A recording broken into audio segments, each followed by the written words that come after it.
వేదిక ద్వారా ప్రభుత్వానికి అప్పీల్ చేయదలుచుకున్నాం. మేము కోరగానే, ఎందుకంటే ఇండస్ట్రీలో ఈ 100 సంవత్సరాలు సుమారుగా 92 ఏళ్ల ప్రస్థానంలో కొన్ని వేల మంది నటీనటులు, సాంకేతిక నిపుణులు, నిర్మాతలు, దర్శకులు, కార్మిక నాయకులు ఎందరో వచ్చారు. వాళ్ళందరి త్యాగాలు, మేకప్, కాస్ట్యూమ్, ఆర్ట్, ఎవ్రీబడి. అలాగే సంగీత దర్శకులు సారూరి రాజేశ్వరరావు గారు, పెద్దలు, అలాంటి వాళ్ళు, సముద్రాల సీనియర్. ఎన్ని పేర్లు మనం గుర్తుపెట్టుకోవచ్చు, ఎన్ని పాటలు గుర్తుపెట్టుకోవచ్చు, ఎన్ని సినిమాలను గుర్తుపెట్టుకోవచ్చు. ఎస్వి రంగారావు గారు, రాజనాల, టిఎల్ కాంతారావు, మహామౌలు చాలామంది ఉన్నారు. వాళ్ళందరినీ స్మరించుకోవడం, వాళ్లను, ఎందుకంటే మన భగవద్గీత హిందువులందరికీ ఆదర్శం ఎలాగో, అలాగే బైబిల్, ఖురాన్ ఎట్లయితే ఆదర్శం ఉంటుందో, ఫిల్మ్ ఇండస్ట్రీకి కూడా ఆదర్శమైన వ్యక్తుల మీద ఒక బుక్లెట్ తెచ్చే ప్రయత్నాన్ని కూడా మేము చేయబోతున్నాం. దానికి సారథిగా ఈ జ్యూరీ చైర్మన్గా ఉన్నటువంటి పెద్దలు తమ్మారెడ్డి భారద్వాజ గారు ఈ కార్యక్రమం గురించి, మేము చేస్తున్న విషయాల గురించి సమగ్రంగా తెలియజేయవలసిందిగా నేను కోరుతున్నాను. గారు 100 ఏళ్ళు పూర్తి చేసుకున్నారు.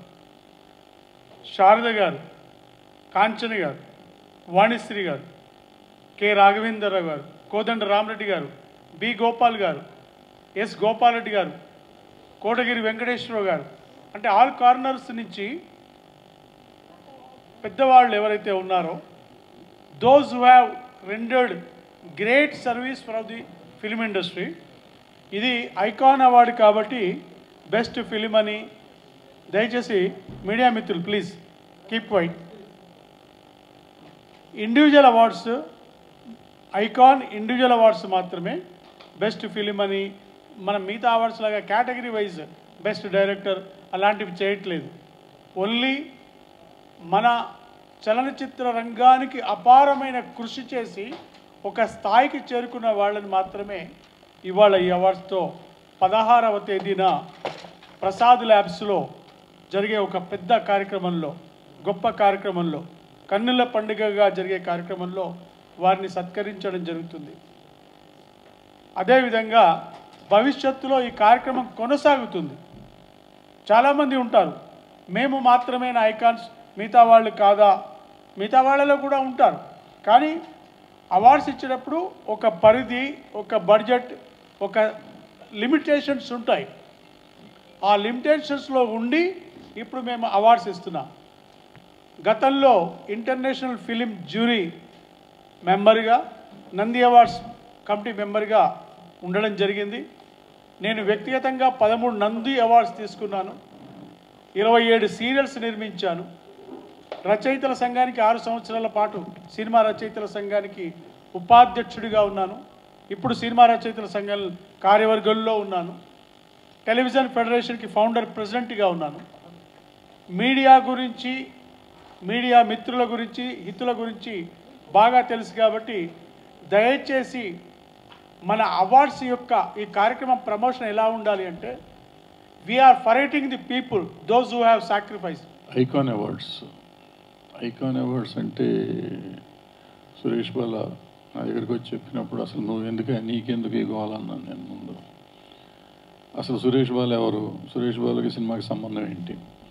ఇతను నాగబాల అని ఒక సీరియల్ తీసి అప్పట్లో తెలుగు వాళ్ళ ప్రేక్షకులందరినీ అలరించి ఆ సీరియల్ చూడకపోతే చచ్చిపోతామో అనే లెవెల్కి తీసుకెళ్ళాడు ప్రజల్ని. అంత క్రేజియస్ట్ సీరియల్ అది. ఆ తర్వాత వచ్చి సాయిబాబాకి కథ కూడా రాశాడు, రాఘవేంద్రరావు గారు తీసిన సాయిబాబాకి. అట్లా సినిమాతో సంబంధం ఉంది. సినిమా 13 నంది అవార్డులు తీసుకున్నాడు. ఇదన్నీ కాకుండా టీవీ కోసం ఇప్పుడు టీవీ యూనియన్ పెట్టాడు, ఫెడరేషన్ స్టార్ట్ చేశాడు.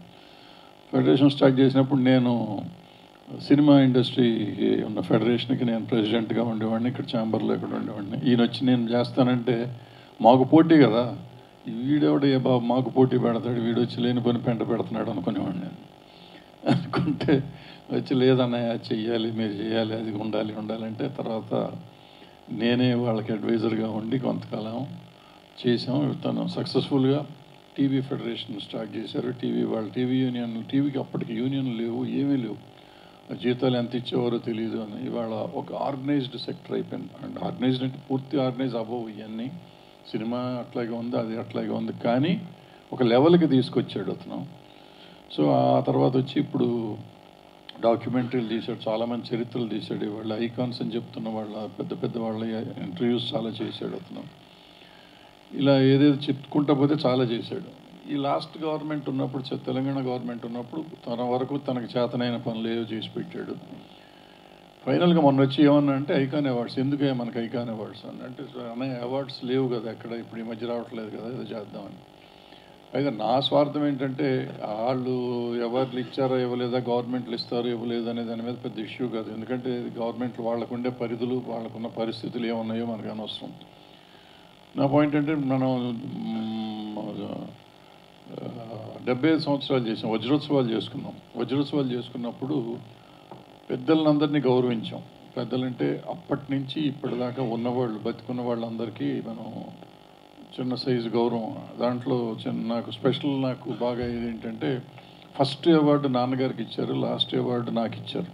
అంటే ఆ జనరేషన్ నుంచి ఈ జనరేషన్ దాకా ఉన్న వాళ్ళ దగ్గర 200-300 ఇచ్చాం కదా, దగ్గర 200 మందికి అవార్డ్స్ ఇచ్చాం. దాంట్లో అంటే గుర్తించాము, అవార్డులు కాదు అవి, గుర్తింపు. వాళ్ళు ఇండస్ట్రీకి చేసిన సేవలను గుర్తించాం. సో మొత్తం ఇండస్ట్రీలో ఉన్న ఆర్టిస్టులు అందరూ దాంట్లో పనిచేశారు, పెర్ఫామ్ చేశారు. ఇండస్ట్రీలో ఉన్న వాళ్ళందరం దానికోసం పనిచేసాం. సో అప్పటి నుంచి లేదు. ఇప్పుడు మళ్ళీ 100 సంవత్సరాలు రావాలంటే ఇంకా 9 సంవత్సరాలు 8 సంవత్సరాలు ఆగాలి. ఈ ఆగే లోపల ఎంతమంది ఉంటారో ఎంతమంది పోతారో తెలీదు. సో దీనికి ఎవరైనా ఒక చిన్నదో చితకదో మనకి వాళ్ళని సీనియర్గా పనిచేసిన వాళ్ళు గుర్తించే పరిస్థితి చేస్తే బాగుంటుంది అనేది నాకు అనిపించింది.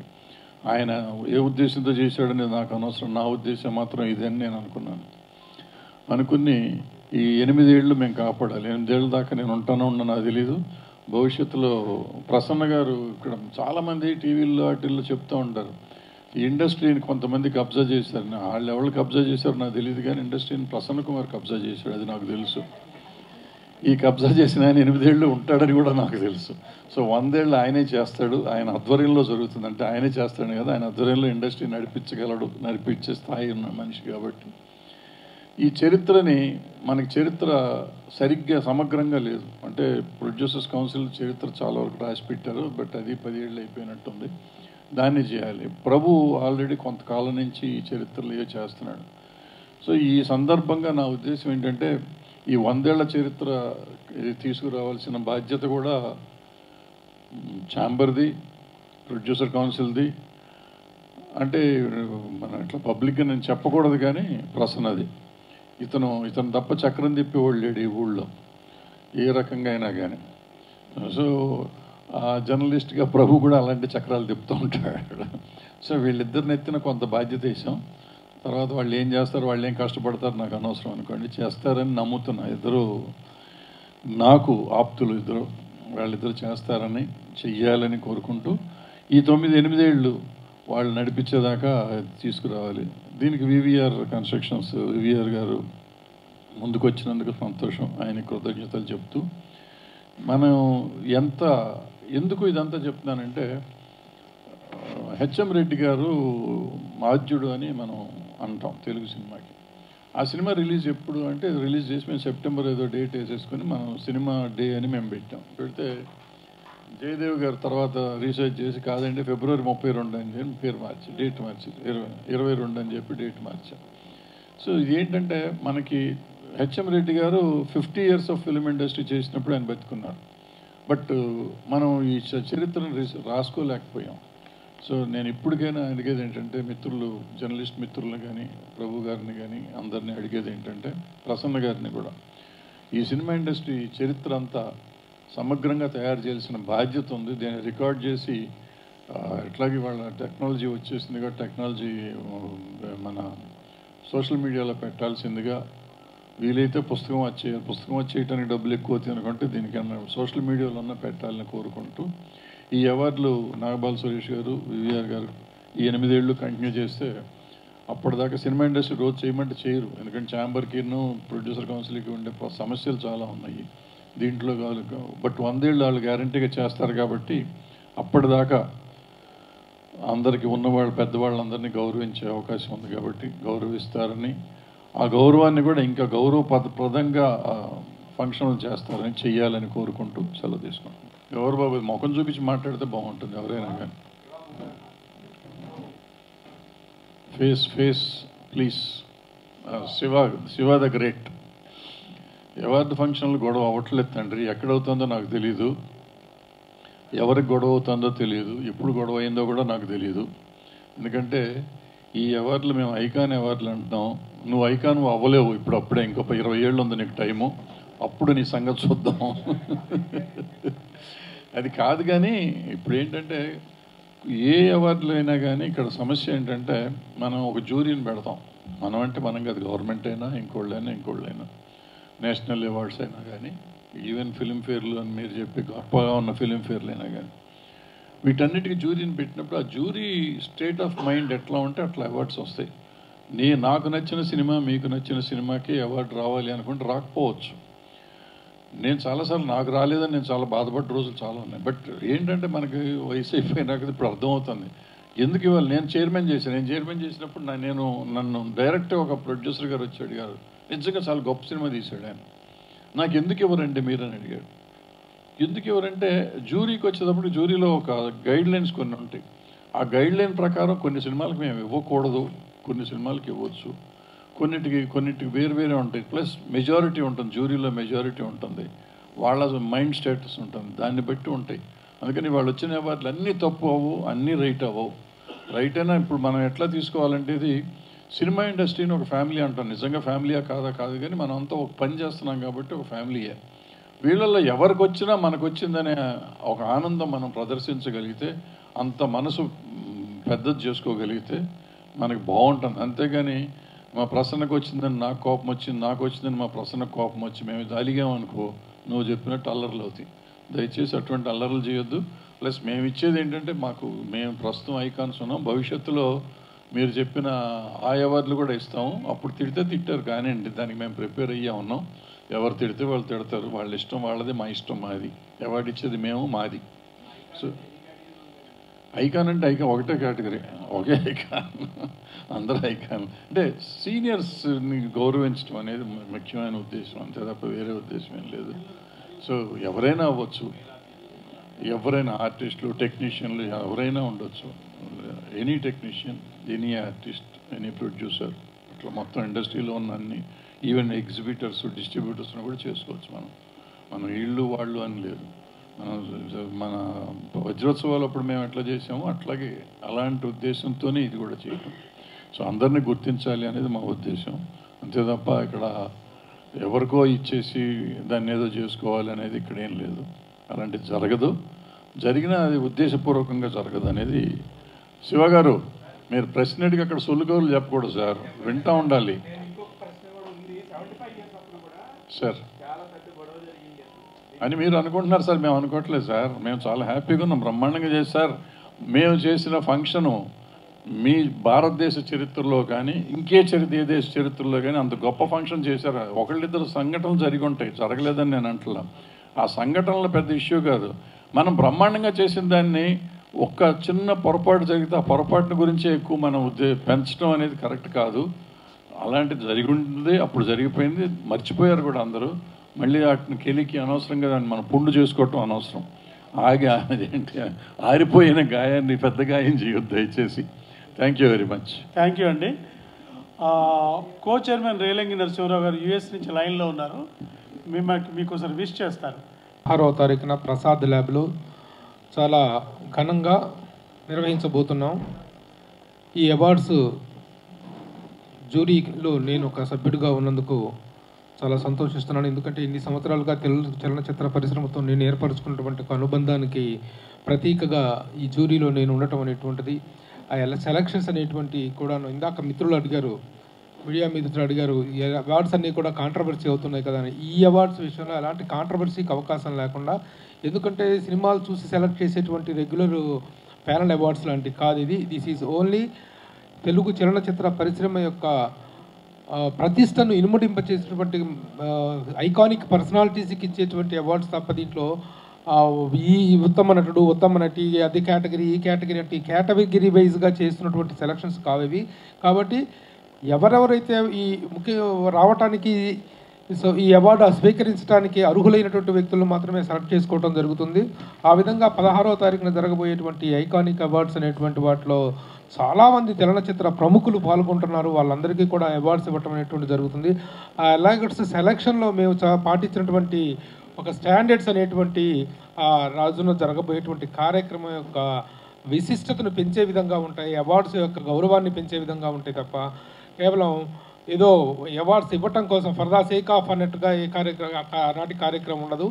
అలాగే ప్రభుత్వాలు, 2 రాష్ట్ర ప్రభుత్వాలు కూడాను, రాష్ట్రం విడిపోయిన తర్వాత 2 రాష్ట్ర ప్రభుత్వాల నుండి కూడాను చలనచిత్ర పరిశ్రమకు అవార్డ్స్ పరంగా కానీ మరి ఏ విధమైనటువంటి సహకారము అందలాటలేదు. అవార్డ్స్ అనేటువంటి వాటిని 2 ప్రభుత్వాలు కూడాను నిర్వహించలేకపోతున్నాయి. వాటి గురించి డీటెయిల్స్ ఆ వివాదాస్పద అంశాల్లోకి వెళ్ళదలుచుకోలేదు. కానీ పరిశ్రమ అనేటువంటిది, చిత్ర పరిశ్రమ, ఇక్కడ కళాకారులు, నటీనటులు, దర్శకులు, నిర్మాతలు వీళ్ళందరూ కూడాను తాము సాధించే విజయాలకు, తాము సృష్టించినటువంటి సృజనాత్మక ప్రతిభకు ఒక గుర్తింపు, గౌరవం దక్కాలి అనే ప్రతి ఒక్కళ్ళు ఆశపడతారు. అలాంటివి అలా కళాకారుల్ని గౌరవించుకునేటువంటి, వాళ్ళని అభినందించుకునేటువంటి అవకాశం ఉన్నటువంటి అవార్డు ఫంక్షన్ నిర్వహణ అనేటువంటి జరగటం లేదు. ఆ కారణాలలోకి, ఆ లోతుల్లోకి మేము వెళ్ళలేదు. కానీ మేము చేసినటువంటి కార్యక్రమంలో మాత్రం గొప్ప ఔచిత్యం ఉంది. ఆ ఔచిత్యభరితంగా ఎవరెవరిని సెలెక్ట్ చేసుకోవాలో ఆ విధంగా చేసుకొని మేము కార్యక్రమాన్ని ఘనంగా నిర్వహిస్తున్నాము. నుంచి మొదలెట్టుకుని బాంబే, షోలాపూర్, కొల్హాపూర్ నుంచి చెన్నైకి వచ్చింది. సో అప్పుడు నుంచి వచ్చిన ఇండస్ట్రీ ఒక హెచ్ఎం రెడ్డి గారు, బిఎన్ రెడ్డి గారు, నాగిరెడ్డి గారు, చక్రపాణి గారు ఇలా చూసుకుంటూ వస్తే ఫస్ట్ 3 టాకీ లాంగ్వేజ్లో నటించిన నటుడు ఎల్వి ప్రసాద్ గారు. అలాగే ఎన్టీ రామారావు గారిని మొట్టమొదట సినిమా ఇండస్ట్రీకి పరిచయం చేసింది ఎల్వి ప్రసాద్ గారు. అలాగే ఎన్టీ రామారావుని మొట్టమొదట హీరోగా, అలాగే జానకి గారిని మొట్టమొదట హీరోయిన్గా షావుకారు చిత్రం ద్వారా దర్శకత్వం వహించింది ఎల్వి ప్రసాద్ గారు. అలాంటి ఎల్వి ప్రసాద్ గారు అన్ని చోట్ల, అంటే హైదరాబాద్ అనుకోవచ్చు, హైదరాబాదు, కేరళ, ఒరిస్సా, బాంబే, బెంగళూరు అన్ని చోట్ల యూనిట్లు పెట్టి, అన్ని చోట్ల మెడ్రాస్ అన్ని ఆయన ఇండస్ట్రీని ప్లస్ చాలా గొప్ప ఐకాన్. అంటే ఆయన ఒక డైరెక్టర్గా ఒక ఏక్ దూజేకెళ్ళి అటు మనకు తెలిసి ఆ సినిమా చేసిన తర్వాత మిథున్ చక్రవర్తి ఫస్ట్ మురుగయ్య అయితే, 2వ సినిమా మిథున్ చక్రవర్తి రేఖతో డైరెక్షన్ చేసింది ఆయనే. సో అలాంటి ఎల్వి ప్రసాద్ గారు అలాంటి వాళ్ళు ఉన్న ఇదిలో ఎన్టీ రామారావు ఇండస్ట్రీకి వచ్చిన తర్వాత ఎన్టీ రామారావు గారు యాక్చువల్గా తెలుగు ఇండస్ట్రీలో ఆయన స్టారు, తమిళ సినిమాల్లో కూడా చేశారు. అలాగే హిందీ సినిమాలు ఆయన 3 సూపర్ హిట్లు ఉన్నాయి బాంబేలో, అబోవ్ 100 డేస్, ఒక నయాద్మి, ఒక చండీరాణి, ఒక పాతాళ భైరవి. ఆ పరిస్థితిలో శాంతారాం గారు ఆయన హిందీ సినిమా చేయమని చెప్పి, ఆయన భారీ హీరోయిన్గా ఈయన దుష్యంతుడిగా హిందీ సినిమా చేయమంటే సారీ నేను చేయను అని చెప్పి ఒక బాలీవుడ్ని రిజెక్ట్ చేసింది ఎన్టీ రామారావు. అలాగే ఒక హాలీవుడ్ వాళ్ళు వచ్చి లార్డ్ కృష్ణ చేయండి సార్, మీరు చేస్తే కరెక్ట్గా ఉంటుంది అంటే, నో సారీ నేను హాలీవుడ్ చేయను, బాలీవుడ్ చేయను, నా తెలుగు వాళ్ళకే నేను ఇదైపోతాను అని చెప్పి వాళ్ళు ఆయన ఎక్కడ చూసినా ఇవాళకి ఆయన మనిషి ఉన్నా లేకపోయినా ఇవాళకి నడుస్తుంది ఆయనే. ఇక దర్శకుడిగా వస్తే ఫస్ట్ సినిమా సీతారామ కళ్యాణం దర్శకుడిగా చేశారు, కానీ దర్శకుడు కార్డు ఉండదు.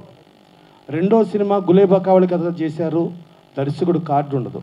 అప్పుడు south Indian film directors association director card లేకపోతే డైరెక్టర్కి ఏదో అవమానంగా ఉంది అని చెప్పి ఆయనకి అత్యంత సన్నిధి, ఆయన్ని ఏమి చేయలేరు, ఎందుకంటే 24 క్రాఫ్ట్స్ ఆయనే సృష్టికర్త, ఎవ్వరూ ఆయన ఆపలేరు. ఆ పరిస్థితిలో పుల్లయ్య గారు, శాంతకుమార్ గారి భర్త పుల్లయ్య గారిని పంపించి, సార్ కొంచెం మీరు పేరు వేసుకోండి సార్, డైరెక్టర్ల అసోసియేషన్ అంతా ఫీల్ అవుతుంది అని అంటే, నేను ఒకళ్ళని అవమానించాలని కాదు, డైరెక్టరు అని అంటే సినిమా చేసినోడల్లా డైరెక్టర్ కాదు. 3 సినిమాలు ప్రజామోదం పొంది సూపర్ హిట్ అయితే, ఎన్టీ రామారావు BA 3 సంవత్సరాలు నేను డిగ్రీ పాస్ అయితేనే నాకు ఆ డిగ్రీ వస్తుంది, అలాగే 3 సినిమాలు సూపర్ హిట్ అయితేనే నేను డైరెక్టర్గా నాకు డిగ్రీ వస్తుంది అని అనుకుని నేను సినిమాలు చేస్తున్నా. సరే ఇప్పుడు ఈ 3వ సినిమా 90% అయిపోయింది, ఈ సినిమా మీరు ఫీల్ అవుతున్నారు కాబట్టి దీంట్లో పేరు వేసుకుంటున్నా, ఒకవేళ ఈ సినిమా ఫెయిల్ అయితే నేను అన్ని క్రాఫ్ట్ల నుంచి సినిమా ఇండస్ట్రీ వదిలి వెళ్ళిపోతానని చెప్పి ఆ 3వ సినిమా చేశారు. ఆ 3వ సినిమా శ్రీకృష్ణ పాండవీయం. అంటే యాక్చువల్గా చెప్పాలంటే మనకు దాసరి నారాయణ గారు, రాఘవేంద్ర గారు, వీళ్ళందరికంటే 10 సంవత్సరాల ముందు డైరెక్టర్గా ఎంటర్ అయ్యి డైరెక్టర్గా హిస్టరీగా చెప్పుకోవాలంటే ఎన్టీ రామారావుని చెప్పుకోవాలి. 3వ సినిమా శ్రీకృష్ణ పాండవి, 3 సినిమాలు సూపర్ హిట్ల తర్వాత ఇక రెగ్యులర్గా ఆయన దానవరస కన్ను వేసుకోవచ్చు, బ్రహ్మంగారి చరిత్ర వేసుకోవచ్చు. ఆ రోజు వచ్చిన ప్రజలు, ఆ రోజు వచ్చిన దాన్ని వాళ్ళ కలెక్షన్లో చూసుకుంటే చరిత్రలు అంటాం, చరిత్ర లేదు, అదొక్కటే చరిత్ర. ఆయనే చరిత్ర సృష్టికర్త. అలాంటి ఎన్టీ రామారావు ప్లస్ ఇంకోటి అంటే ఇండస్ట్రీ ఇక్కడికి వచ్చిన తర్వాత ఇండస్ట్రీ మనకు Sarathi studios first south Indian film, టోటల్గా south Indian film chamber of కామర్స్కి మొట్టమొదట అధ్యక్షుడిగా అన్ని భాషలతో కూర్చుంది మన కోడవల్లి రామబ్రహ్మం గారు. ఆయన కూర్చున్నాడు, ఆయన ఫస్ట్ ప్రెసిడెంట్గా ఆయన చైర్ చేశాడు. మనకు అప్పట్లో సారథి స్టూడియోస్, భాగ్యనగర్ స్టూడియోస్ అవి ఉండేవి. ప్లస్ ఎన్టీ రామారావు ఇక్కడ గజం నేల కూడా ప్రభుత్వం దగ్గర తీసుకోకుండా ఆయన సొంతంగా కొనుక్కొని సొంతంగా స్టూడియో పెట్టుకున్నారు, ఫస్ట్ ముషీరాబాద్ స్టూడియో. ప్లస్ ఇక్కడ తెలంగాణలో ఉన్న చాలామందికి ఉపాధి, ఒక ఫైట్ మాస్టర్ కావాలి, ప్రభు అనగానే సంగారెడ్డి కళ్ళు కాంపౌండ్లోంచి ప్రభు గౌడ్ వచ్చేవాడు. కళ్ళు కాంపౌండ్లో ఉన్న కళ్ళు తాగే వాళ్ళందరూ ఫైటర్స్కి వచ్చేవాళ్ళు, అలా ప్రభు గౌడు. అలాగే డ్యాన్సర్స్గా చూస్తే ఒక ముక్కురాజు. అలా తెలంగాణలో ఎక్కువ మందికి ఉపాధి అవకాశాలు కల్పించింది ఎన్టీ రామారావు. సో ఎన్ని చరిత్రల్లో సో ఇవాళ మనం త్రిపుల్ R వచ్చేసింది, ఆస్కార్కి వెళ్ళిపోయాం, లేకపోతే బాహుబలి వచ్చేసింది కాదు, ఇప్పుడో చరిత్రలోనే మన చరిత్రలు ఇప్పుడు సాధించేసాం. అలాగే మన కృష్ణ గారు మోసగాడని సినిమా చేశారు, మోసకారనని. అలాగే ఇంగ్లీష్లో కూడా డబ్ చేశారు. అట్లా చూసుకుంటే ఆ రోజుల్లోనే పాన్ ఇండియాలు సృష్టించిన సృష్టికర్తలు ఉన్నారు. ఇవాళ ఏంటంటే మీడియా వచ్చింది, టెక్నాలజీ వచ్చింది, ఇవాళ వచ్చిందని అనుకుంటున్నాం, కానీ చరిత్ర రోజుల్లోనే మనం సాధించాం. అది డెఫినెట్గా అన్ని చరిత్రలు అన్నీ పర్ఫెక్ట్గా చేస్తూ భరద్వాజ్ గారు చరిత్ర పుస్తకాన్ని చేద్దామని చెప్పి అన్నారు. ఛాంబర్ ఈసీలో కూడా పాస్ అయ్యింది. డెఫినెట్గా అందరం కూర్చుని అలా ఆ చరిత్రలన్నింటినీ ఇవాళ ఉన్న మీడియాకి, ఇవాళ ఉన్న టెక్నాలజీకి వస్తే అసలు ఎక్కడి నుంచి చరిత్ర పుట్టింది, ఎట్లా చరిత్ర వెళ్తుంది ఏంటి తెలుసుకోవాలి. రామారావు ఒక ముఖ్యమంత్రిగానే మనం చూస్తున్నాం. ఇవాళ ఆయన ముఖ్యమంత్రిగా ఉండబట్టే ఇవాళ ఫిలిం నగర్ డెవలప్ అయినా, ఇక్కడ ఎంత డెవలప్ అయినా, ఇదంతా జరిగిందంటే ఆద్యులు యాస్టిల్ చూసుకుంటే చెన్నారెడ్డి గారు ఆ రోజుల్లో దుక్కుపాటి మోసుకున్నారు. ఫస్ట్ ఫౌండర్ ప్రెసిడెంట్ ఆయన ఈ ఫిలిం నగర్ హౌసింగ్ సొసైటీకి. ఆయన కాసు బ్రహ్మాందరెడ్డి గారు ఆయన క్లాస్మేట్స్ అవ్వటం మూలంగా బ్రహ్మాందరెడ్డి గారు కానీ చెన్నారెడ్డి గారు కానీ వీళ్ళందరూ చేసిన మూలంగా ఈ ఫిలిం నగర్ ఏర్పడింది. సో అట్లా దుక్కుపాటి మోస్తున్నారు, ఇంతమంది ఉన్నారు. అలాగే ఆ రోజు ఫౌండర్ సెక్రటరీ కానూరు రంజిత్ కుమార్ గారు, మన కానూరు దామోదర్ ప్రసాద్ గారు వాళ్ళ నాన్న. వీళ్ళందరి చరిత్రలో అన్నీ పర్ఫెక్ట్గా చూసుకుని చేద్దాం. డెఫినెట్గా ఇంకోటి మా శివ చెప్పినట్టు డెఫినెట్గా కాయలున్న చెట్టుకే రాళ్ళు పడతాయి. అడవిలో సింహం రాజున్న కుక్కలు నక్కలు తోడేళ్ళు కూడా ఉంటాయి. అవి కుక్కలు నక్కలు తోడేళ్ళు తోసేద్దాం, అట్లా అడవి నుంచి తోలేద్దాం అంటే కుదరదు, ఉంటాయి అవి. అలాగే సమాజంలో మనుషులు ఉంటారు, కుక్కలు ఉంటాయి. సో మురుగుతూ ఉంటారు. ఆ మురుగుడిని పట్టించుకోవద్దు. ఇక నంది అవార్డ్స్కి వస్తే నేను ప్రభు గారు కూడా నంది అవార్డ్స్లో ఉన్నాం. ఆ రోజు ప్రభుత్వం నుంచి ఎవ్వరూ సంబంధం లేదు, ఒక్క 0.01% కూడా ప్రభుత్వాధికారులు కానీ ముఖ్యమంత్రి కానీ గవర్నమెంట్ కానీ ఇన్వాల్వ్మెంట్ లేకుండా మేమే చేసాం. ఆ రోజున వెరీ క్లియర్, మేమే ప్రూఫ్ చేసిన దాంట్లో క్లియర్ కట్గా. ఇంకోటి ఏంటంటే చంద్రబాబు నాయుడు గారు సీఎం అయితే జయసుధ గారు వేరే పార్టీ, ఆవిడని చైర్మన్ చేశారు. కోడి రామకృష్ణ గారిని చైర్మన్ చేశారు. గిరిబాబు గారు వేరే పార్టీ ఆయన చైర్మన్ చేశారు. అభ్యుదయ భావాల నిర్మాత పోకూరు బాబురావు గారిని చైర్మన్ చేశారు. అలాగే వేరే పార్టీ జీవిత రాజశేఖర్ గారిని చైర్మన్ చేశారు. అంటే అక్కడ పార్టీలు చూడలా, రాజకీయాలు చూడలా, సినిమా ఇండస్ట్రీని చూసి చేశారు. కొంతమంది రాని వాళ్ళు మాకివ్వండి అని చెప్పేది ఫోన్లు వస్తాయి. మాకు ఇందాక భరద్వాజ్ గారు కూడా చెప్పారు, ఎవరు ఫోన్ చేశారు. ఆ రాని వాళ్ళు చేసే రాళ్లే విమర్శలు. మనకేమో ఆ విమర్శలతో కాలక్షేపం, మనకు కూడా మీడియాకు కూడా కావాలి కదా, దాంతో మనం కాలక్షేపం చేయటం, అవి రన్ అవ్వటం ఈ రొటీను. అందుకని దీని గురించి శివ నువ్వు ఎక్కువ పట్టించుకోవద్దు. నీకు డే ఫిలిం ఫేరు తెలుసు, నైట్ ఫిలిం ఫేరు తెలుసు, మన ఇద్దరికి తెలుసు కదా. అందుకని అవన్నీ పబ్లిక్గా మనం మాట్లాడకూడదు కదా నైట్ మ్యాటర్లో. అందుకని మనం సైలెంట్గా ఉందాం, ఓకేనా? సరే, అలా అవన్నీ జరిగినాయి.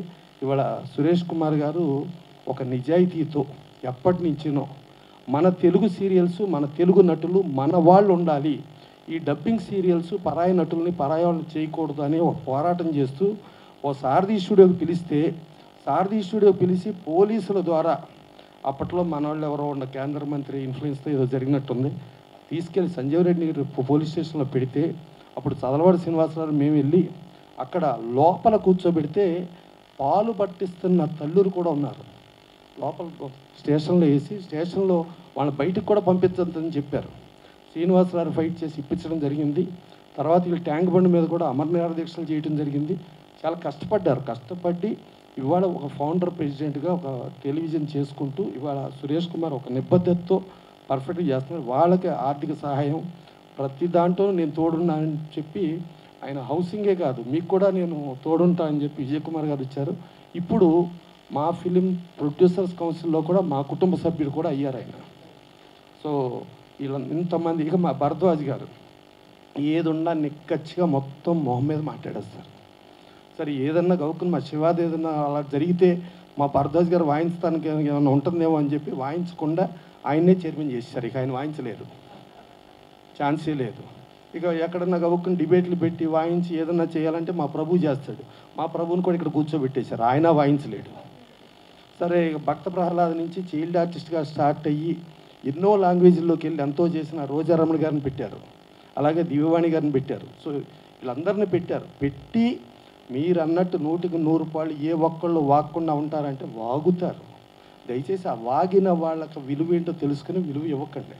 ఇంకోటి ఏంటంటే చంద్రబాబు నాయుడు గారు ఆయన లేని పీరియడ్లీ కూడా నంది అవార్డ్స్ చేశారు, ఆ కంటిన్యూ చేశారు. చేస్తే మన ఇండస్ట్రీ ఎదవ వాగుళ్ళ మూలంగా వీళ్ళు ఇంత వాగుతున్నారు, ఇంత ఇబ్బంది పెడుతున్నారని చెప్పి అక్కడ ఆపేశారు.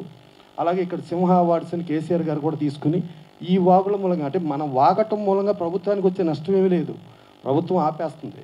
కానీ మనకి ప్రోత్సాహకాల మూలంగా మనకి ఇంకా ఏదో చేయాలని ఒక కసితో ఉండేవాళ్ళు ఇబ్బంది పడతారు. సో ఇండస్ట్రీకి ఒక మంచి, అలాగే సమాజానికి ఒక మంచి తెలియచెప్పే వాళ్ళకి ఈ అవార్డులు కావాలి. ఇప్పుడు నేషనల్ అవార్డ్స్లో కూడా ఉంటాయి. ఇప్పుడు నేను ఇండియన్ పనోరమాకి వెళ్తే ప్రెస్ గ్యాలరీలో ఉండి ఏ సంవత్సరం అయినా ఏదైనా కాంట్రవర్సీ ఉందేమో, ఈ సంవత్సరం ఒక్క కాంట్రవర్సీ లేకుండా పర్ఫెక్ట్గా చేశారని చెప్పి ప్రెస్ గ్యాలరీలో ప్రెస్ మొత్తం లెగిసి నిలబడి టప్పట్లు కొట్టిపించుకున్న జ్యూరీకి నేను వెళ్ళి అటెండ్ అయ్యి వచ్చా. ఇది ఇంటర్నేషనల్ ఫిల్మ్ ఫెస్టివల్ గోవాలో జరిగింది. అలాగే బెంగళూరులో బెంగళూరు ఇంటర్నేషనల్ ఫిల్మ్ ఫెస్టివల్కి జ్యూరీ చైర్మన్గా, అక్కడ జనరల్గా కర్ణాటక వాళ్ళని పెట్టుకుంటారు, బయట వాళ్ళని పెట్టరు. దాంట్లో కేవలం 3 పిలిచారు, ఒకరు ఢిల్లీ, ఒకరు కేరళ, ఒకరు నన్ను. మిగతా స్టేట్లందరినీ తీసుకున్నారు.